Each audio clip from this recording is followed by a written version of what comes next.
LPU ప్లేస్మెంట్ల రికార్డులు సృష్టిస్తోంది. Final year student 2.5 కోట్ల ప్యాకేజ్ పొందుతున్నారు. 1700 మందికి పైగా ఎల్పియు స్టూడెంట్స్ 10 లక్షల నుంచి 2.5 కోట్ల ప్యాకేజెస్ పొందారు.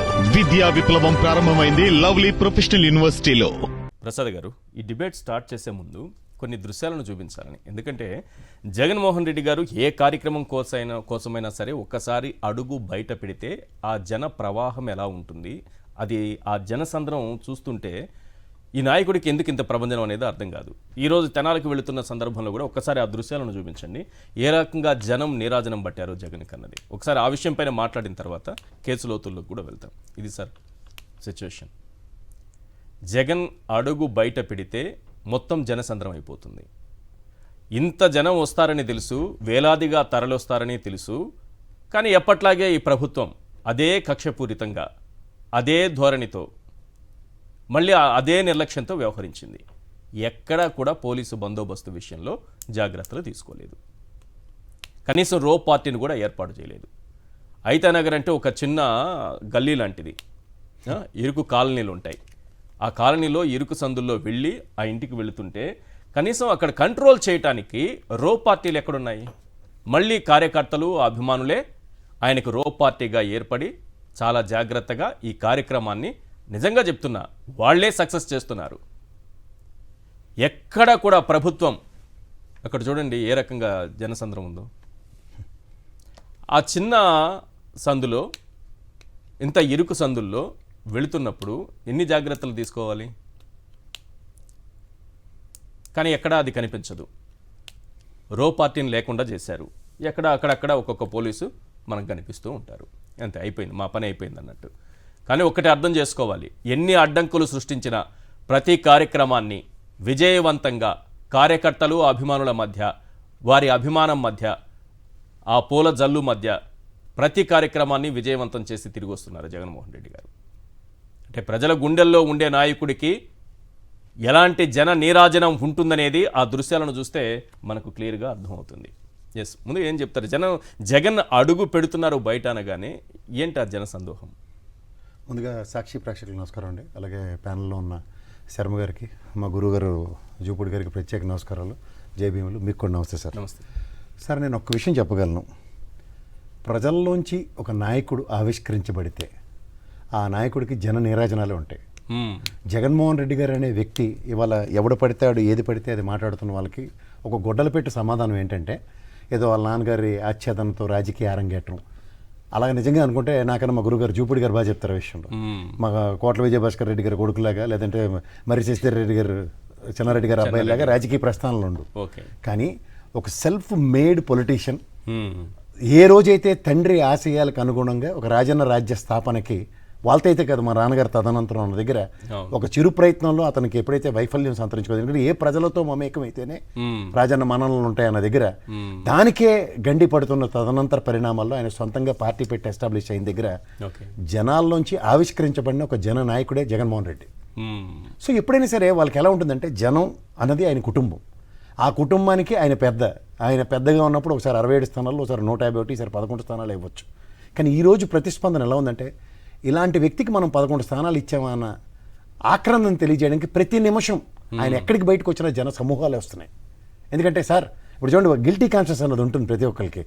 ఇది నేను కాదు సార్ అని ఆయనకు వచ్చి అటెండెన్స్ చేయించుకోవాలన్న తాపత్రయం పెరిగిపోయింది. ఇప్పుడు మీరు నేను దాని మీద ఎవరైనా మాట్లాడగలమా? ఎవరైనా ఎందుకు మాట్లాడలేకపోతాం అంటే, ఎస్, ఇంత జన సమూహాలు ఆయన దగ్గర ఉంటున్నాయి అన్నప్పుడు మీరు ఆయనకి వంశీ గారు ఆరోగ్యం బాగోలేదు, జైల్లో ఉండడం పరామర్శించడానికి వెళ్ళించండి, మిర్చియాడికి వెళ్ళినప్పుడు చేయండి. నెక్స్ట్ మళ్ళీ ట్రూప్ ఛార్జీల విషయంలో పిలిపించిన తర్వాతే ఎలా ఉందో చూసుకోమనండి. ఇవాళ ఆయన ప్రతి స్పందన కార్యక్రమంలో ఢిల్లీ వేదికగా లా అండ్ ఆర్డర్ అన్నది ఎప్పుడైతే లేదు అన్నది ఢిల్లీ వేదికగానే మొత్తం దేశంలో ఉన్న అన్ని పార్టీలకి, దేశంలో ఉన్న రూలింగ్ గవర్నమెంట్కి చూపించారు. సంచేత మీరు గౌరవ పోలీస్ వ్యవస్థ ఆయనకి రోప్ పార్టీలు ఇవ్వలేదు. బిక్కులు అంటే హైవే ప్రాంతాల్లో నిలువరించడానికి చేసిన ప్రయత్నం సఫలీకృతమైంది. ఎప్పుడు మన అనంతపూర్ దగ్గర రాప్తాడులో ఎవరైతే చనిపోయారో వాళ్ళని పరామర్శించడానికి వెళ్ళినప్పుడు. కానీ తదనంతర పరిణామాల్లో మీరు గమనించారా, జన సమూహాలు ఎట్నుంచి వస్తే కూడా ఇంటెలిజెన్స్ డిపార్ట్మెంట్కి కూడా క్లూ లేదు.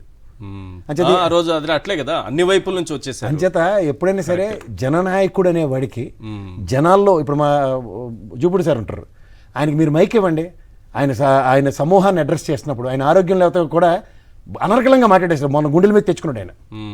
మీకు తెలుసుందో తెలీదు. ఇలాంటి వాళ్ళు ఎలా ఉంటారంటే వీళ్ళు ప్రజల కోసమే ఏదో ఒకటి చేద్దాం అన్న తాపత్రయం ఉన్నవాడికి ఎప్పుడైనా సరే Yes. వాడిని చూద్దాం అన్న తాపత్రయం అంతకన్నా ప్రజలకు 10 రెట్లు ఉంటుంది. Okay. సో అలాంటప్పుడు ప్రజా ప్రతిస్పందనని ఈ ఇంటెలిజెన్స్ డిపార్ట్మెంట్ వాళ్ళు ఎప్పటికీ రీడ్ చేయలేరండి. కానీ మహానాడుకి బస్సుల్లో తరలించి వచ్చినటువంటి జనాన్ని చూసిన తర్వాత ఈ ప్రభుత్వం పైన వ్యతిరేకత లేదు అనేది స్పష్టంగా కనిపిస్తోందంటూ ఎల్లో మీడియాలో మీరు చూసే ఉంటారు కదా, ఒక విశ్లేషణ కార్యక్రమం వారం వారం సార్ మీకు ఇచ్చేటటువంటి. ఓపుకుంటే కాదు మీరు అంటే ఆ తరలించిన జనానికే వ్యతిరేకత లేదని సర్టిఫికేట్ ఇచ్చేస్తే ఈ జనాన్ని ఏమనాలి? దీనికి ఎవరు ఇవ్వాలి సర్టిఫికేట్? ఏమి ఇవ్వాలి? మీరు జర్నలిస్ట్ కాబట్టి మీరు దయించి అలాంటి దిక్కుమాల సర్టిఫికేట్లు వాళ్ళకి ఇవ్వకండి. నేను ఇవ్వట్లేదు ఆ సర్టిఫికేట్. మీరు పౌడర్ రాసుకొని అలా కదండి, మీరు పౌడర్ రాసుకు కూర్చుంటానన్నా, లేదా 3 గంటలు డైపర్ వేసుకొని కూర్చోగలనన్నా, లేదా పెట్రోల్ ఫుల్ ట్యాంక్ కొట్టినప్పుడు గంట మారుతానన్నా, మీరు జర్నలిస్ట్ ప్రెస్సర్ అమాయకంగా అడుగుతారు, నేను చాలా ధైర్యంగా రెస్పాండ్ అవ్వాల్సి వస్తుంది. మీరు ఒకటి గుర్తుంచుకోండి, దేంతో దేనికి కంపేర్ చేస్తారు అంటున్నాను సార్. అలా జనం తరలించిన జనాన్ని చూసే వ్యతిరేకత లేదని సర్టిఫికేట్ ఇచ్చేస్తే ఎవరు తరలించారు ఇక్కడ? నేను చెప్తుంది అదే సార్. నేను ఆఖరికి మా జూపూడి సార్ని కూడా ఎగ్జాంపుల్ చెప్తున్నాను. దేనికంటే ప్రజల్లో మమేకమైన నాయకుడికి ప్రజల నాడి, ప్రజల ప్రతిస్పందన, ప్రజలు దేనికోసం నా దగ్గరకు వస్తున్నారు, నేను ఏం చేయగలను నిస్సహాయ స్థితిలోంచి కూడా సహాయం చేయడానికి 10 అడుగులు ముందుకు వస్తున్న నాయకత్వాన్ని చూస్తున్నారు ప్రజలు. ఒక రెసిప్రొకేషన్ అనేది ఎప్పుడైతే ఉంటుందో తదనంతర పరిణామాల్లో జరిగే ఏవేలా ఉంటాయంటే, ఇప్పుడు 67 స్థానాలకు పరిమితం చేసిన తర్వాత 151 ఇచ్చినప్పుడు ఏం చేశారన్నది ప్రజలకు ఇలాగా లైవ్ టెలికాస్ట్లో 70mm సినిమా మీద కనబడింది. ఈ సినిమా కనబడిన దగ్గర ఎప్పుడైతే కార్యకర్తలు నాయకులు అన్న దగ్గర కనబడినప్పుడు, ఇప్పుడు ఈ వెండి తెర మీద ఒకే టికెట్కి 2 సినిమాలు చూపిస్తానని చెప్తున్న దగ్గర ఆయనకి అంటే కార్యకర్తలు నాయకుల్ని పరిరక్షించుకుంటాను అండ్ గుడ్ గవర్నెన్స్ లో నన్ను మించిన వాళ్ళు లేరు. Already it is an established fact. 1956లో మా మహానుభావుడు పొట్టి శ్రీరాములు గారు ఇచ్చిన రాష్ట్రంలో ఇలాంటి ముఖ్యమంత్రి నా భూతో నా భవిష్యత్తు అది చూపించాడు. దాన్ని తట్టుకోలేక మళ్ళీ అదే దిక్కుమాల పద్ధతి. ఉదాహరణకి రేషన్ చూడండి, మా పాత బత్తలో సంచెట్టుకుని మేము చెప్పులు వేసుకుని కూర్చుని అలా గుంతగాడి నక్కల్లా కూర్చుని ఉంటే ఆడు 3 రోజుల్లోనే బియ్యం లేవు పొండానికి ముష్టోళ్ళు తరిగినట్టు తరిగితే ఆడు వెనక నుంచి తప్పంటే నేను కాదు, నేను టీవీ ఛానల్ అన్నీ చూపిస్తున్నాయి. ఇదేంటంటే పొద్దు నుంచి రేషన్ ఇస్తారనగానే వెనకాల నుంచి లారీలు వేసుకుపోతున్నారని. అంచేది ఎప్పుడైనా సరే ఒక ట్రాన్స్పరెంట్ గవర్నెన్స్ అనేది ఇవ్వడం అనేది ఒక ఆర్ట్. అది రేరెస్ట్గా కేవలం సినిమాలో చూసి నోరెలా పెట్టిన వాళ్ళకి 5 సంవత్సరాలు నిరంతరం సినిమా చూపిస్తూ ఇది సినిమాకి వాస్తవానికి ఇలాగే ఉంటుందని చూపించాడు. అలాంటి గవర్నెన్స్ కోసం ఎదురు చూస్తున్న ప్రజల యొక్క సమూహాలే ఇవాళ జగన్మోహన్ రెడ్డిని ఎత్తుక్కుంటూ పరిగెడుతున్నాయి. బయటకు వస్తే చాలు దాన్ని తట్టుకోలేక ఏంటంటే గతంలో పరదాలు కట్టుకున్నారు. మీ వల్ల ఎలాగో కాదురా భయ్, మీ వల్ల కాదని ఒప్పుకోండి ఫస్ట్. ఆయన ఇన్నాళ్ళు బయటికి ఎందుకు రాడు? చెట్లు ఎవరు కొట్టేస్తున్నారు ప్రజలు, అదే అందరూ చూస్తున్నారు. ఎందుకంటే ఇప్పుడు మీకు 1 హెలికాప్టర్ కాదు 2 హెలికాప్టర్లు 3 తిరగబోతున్నాయి. ఎన్ని చెట్లు కొట్టాలో ఎన్ని బాధలు ఉన్నాయో తెలిస్తే